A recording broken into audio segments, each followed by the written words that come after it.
सबसे बड़ी हार होगी। राजनीतिक तौर पर शिकस्त बीजेपी को मिलेगी, लेकिन सामाजिक और सांस्कृतिक तौर पर शिकस्त आरएसएस की होगी। पहली बार गुजरात के भीतर विश्व हिंदू परिषद और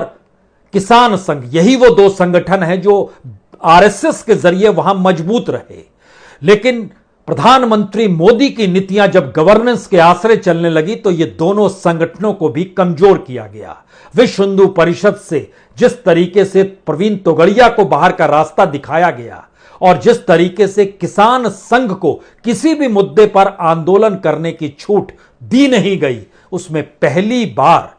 बीजेपी और आरएसएस दोनों समझ रहे हैं कि दरअसल हिंदुत्व और पटेल वोटों के आश्रय बीजेपी को जीत मिल सकती है। तो पटेल वोटों को बांटने के लिए क्या इटालिया को बड़ा किया गया, जिससे सारे वोट आम आदमी पार्टी के पास जाएं या ना जाएं, लेकिन जो पिछली बार कांग्रेस के पास वोट गए थे वह बढ़ते हुए नजर आए। यह स्थिति है क्या? लेकिन महत्वपूर्ण तो जिक्र आज बीजेपी और आरएसएस का है, जो दरवाजा खटखटाने को तैयार हो रहे हैं प्रवीण तोगड़िया का।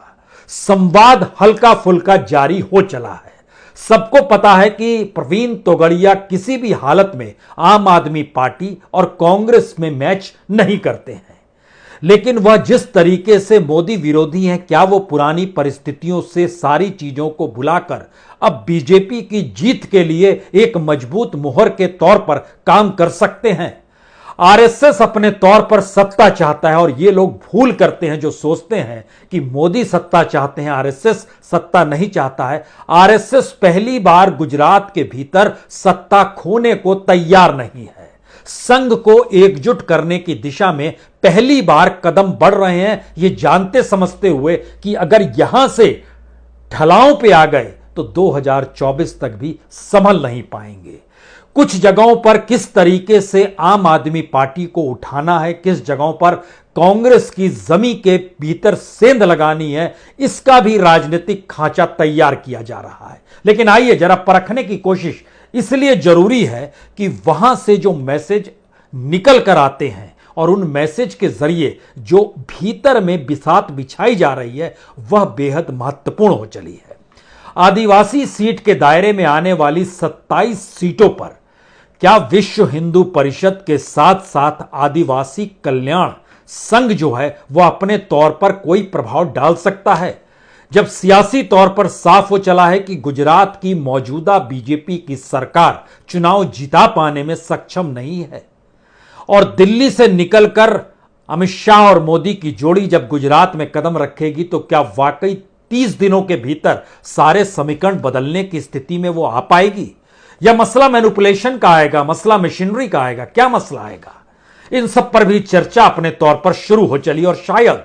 इसीलिए नजरिया इस बात को लेकर कहीं ज्यादा है कि कितने तरीके से यानी कितनी दूरी तक आम आदमी पार्टी आगे बढ़े। लेकिन सच मौजूदा इस बात को लेकर बीजेपी के भीतर हो चला है कि गांव के भीतर कांग्रेस की पहुंच और पकड़ मजबूत हो रही है। शहरों में जो बीजेपी का वोट बैंक था उसमें आम आदमी पार्टी सेंध लगाने की स्थिति में आ रही है और यह परिस्थिति ऐसी हो चली है जो मुश्किल हालात कहीं पैदा कर रही है। तो वो सेंट्रल गुजरात की 61 सीटों पर है, जहां बीजेपी जीती तो 37 सीट थी और कांग्रेस जीती 22 सीट थी, लेकिन यहां की अहमदाबाद और वडोदरा और उससे सटा हुआ सूरत, इन तीनों जगहों पर अगर आम आदमी पार्टी का प्रभाव बढ़ता है और अगर पिछले सीटों को बचा पाने की स्थिति में कांग्रेस रहती है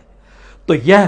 पहले खतरे की घंटी बीजेपी के लिए है, आरएसएस के लिए है, क्योंकि अहमदाबाद, वडोदरा, सूरत का मतलब बहुत साफ है, यहां की 38 सीटों पर बीजेपी का कब्जा होना, जो एक लिहाज से 90% तक आ जाता है। इतनी बड़ी परिस्थिति में आम आदमी पार्टी को लेकर जो आकलन बीजेपी कर रही है, जो आकलन आरएसएस कर रही है, दोनों में मतभिन्नता है। दोनों कह रहे हैं कि दरअसल इसका प्रभाव तो बढ़ रहा है, लेकिन राजनीतिक तौर पर इसके पास कोई ऑर्गेनाइजेशन नहीं है, लेकिन जनमानस जिसमें एक तब्दीली आ रही है पहली बार कि वह हिंदुत्व की प्रयोगशाला से पल्ला झाड़कर इकोनॉमी की दिशा में बढ़ रही है और क्या इकोनॉमी की दिशा गुजरात के भीतर एक नए राजनीतिक प्रयोग के साथ गुजरातियों को भी लुभा रही है कि अब उन्हें लड़ाई अर्थव्यवस्था को लेकर लड़नी है। कुछ जिले खास तौर से बड़े महत्वपूर्ण हैं जहां से गौरव यात्रा बीजेपी की लौटा दी गई। कुछ जिले इसलिए महत्वपूर्ण हैं जहां पर किसानों की खेती और चाहे वो कपास की खेती हो चाहे वह अनाज की खेती हो, दोनों परिस्थितियों में वह लड़ाई लड़ रहे हैं अभी भी अनाज को लेकर, कीमत को लेकर, जो अनाज की कीमत मिल जाए बाजार से।